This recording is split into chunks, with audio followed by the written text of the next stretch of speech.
Magandang hapon mga kapamilya. Live po natin masasaksihan ang interview mula sa nag-iisang Binibining Pilipinas Universe 2012, Janine Sigunon. Janine, kumusta? Good afternoon, Ate Pamela. How does it feel? Ikaw yung nag-title ngayon bilang Miss Universe 2012. Well, at first, I'm quite excited sa mga projects and then to be an ambassador of the Republic of the Philippines at event.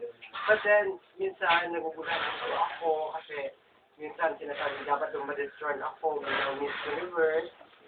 That's why minsan sometimes.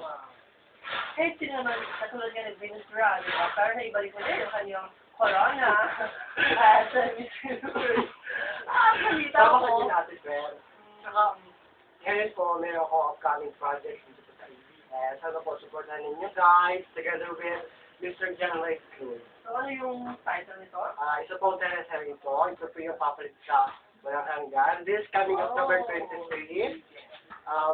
Guys, supportan niyo po yung John Lloyd Cruz and Janine Sigunon. Yung teleserye po namin yung title. Ako po, ng Agila. Napakagandang título. Tapos ko ng Agila. Akalain mo naman. Binigyang buhay na ngayon ang kanta ni Mr. Freddy Aguilar. Salamat po. So, anong feeling mo ngayon na sasaba ka na ngayong Miss Universe 2012?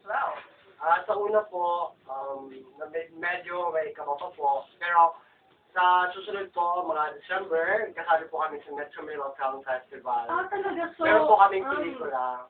Sino yung mga kasama mo dito? Pinagbibidaan po ito ni Miss Angel Rexin, Mr. Piolo Pascual. Kasama marami po mga patitang artist na dito po si Miss Bruno Santos, Miss Nora Honor, Miss Sharon Cuneta, lahat po. Tsaka, nandun po si Mr. Albert Martinez. Patok na patok yung pelikula nyo. Salamat. Supportahan po natin ang pelikulang Pilipino ngayong December. So, ngayon, ano nyo ngayon, yung mga plano nyo ngayong kalapit na yung pageant? Marami po preparation natin, ma'am. So, una po, kailangan diet, hindi po kumakain, tsaka kailangan po, nag-training po kami, time to time, mag-ramp up po. Tsaka, sa susunod po na week na po ako sa California. Oo, international na yung show mo. Salamat po, Ate Pam. So, wala na akong may kasabi pa. Ito, may pabulak-lak kami. And then, congratulations and good luck din sa pagsabak mo sa Miss Universe ngayong December.